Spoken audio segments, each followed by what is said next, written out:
Viewers, এখন আপনাদের সামনে যে ইনভার্টারটি নিয়ে আসছি তা হলো ইয়াশিকাওয়া J1000।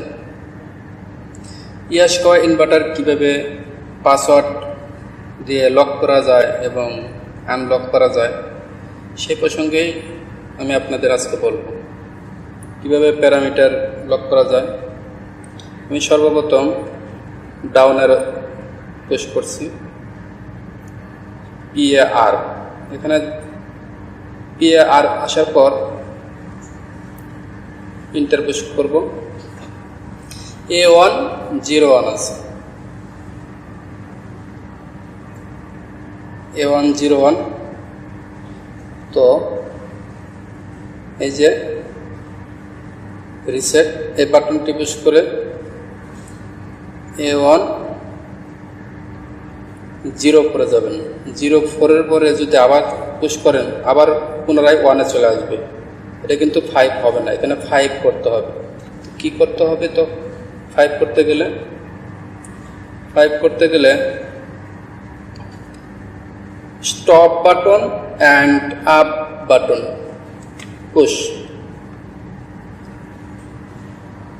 স্টপ বাটন হোল্ড করে এরপর আপ অ্যারো পুশ করলে 05 আসবে।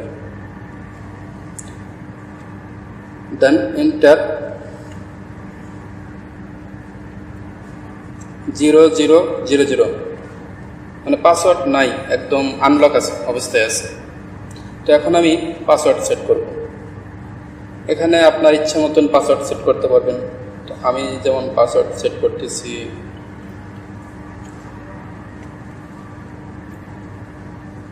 19885।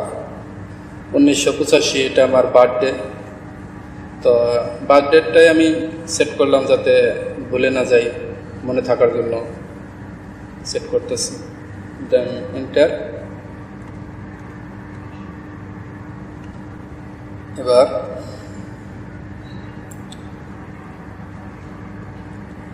জিরো ওয়ানে আসবেন, A101। এখানে আসার পর এন্টার। এখানে 2 আছে, এটাকে আপনি 0 করবেন। এরপর এন্টার। এখন 04-এ এন্টার দিয়ে 00 যে অবস্থায় আছে এই অবস্থায় জাস্ট এন্টার করবেন। এন্টার করছেন, এখন বের হয়ে যান। আমি বের হয়ে গেলাম। এখন আবারও প্যারামিটারে ঢুকে দেখি আমার লক হয়ে গেছে প্যারামিটার।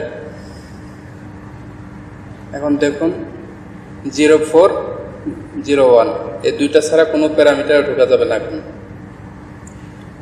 তো 01-এ ঢুকি। এখানে কিন্তু কোনো ভ্যালু চেঞ্জ করা যাইতেছে না, কারণ লক হয়ে গেছে। তো এখানে যেহেতু হইল না, বের হয়ে যায়। 04-এ ঢুকি। আমি পাসওয়ার্ডটা সেট করছি A105-এ, আর পাসওয়ার্ডটা আমি খুলব এবং লক করব, দুটাই করব 4-এ, A104। এখন A104-এ আসার পর এন্টার। এখানে পাসওয়ার্ডটা দিতে হবে, যেমন 1985 পাসওয়ার্ড দিলাম। এখন এন্টার।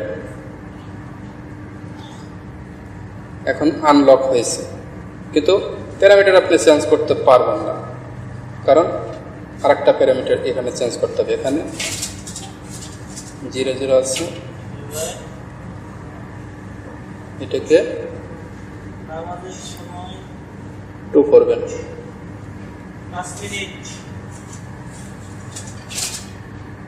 এখন আনলক হয়ে গেছে। দুইটা প্যারামিটার চেঞ্জ করতে হবে। একটা হলো A104 গিয়া যে পাসওয়ার্ডটা সেট করা হয়েছে ওইটা দিতে হবে, দিলে ওখানে খুলবে। এরপর A101 যে 2 আসছিল এটা আবার পুনরায় 2 করতে হবে। এখন আপনি বের হয়ে যান, আবার যে প্যারামিটার, এখন প্যারামিটার যাব। এখন দেখেন সব চেঞ্জ করতে পারবেন, ফুল আনলক অবস্থায় আছে। এই তো এটাই ছিল আমার টিউটোরিয়াল। তো আমার ভিডিওটি ভালো লাগলে লাইক, কমেন্টস, শেয়ার, সাথে সাবস্ক্রাইব করবেন। Thank you.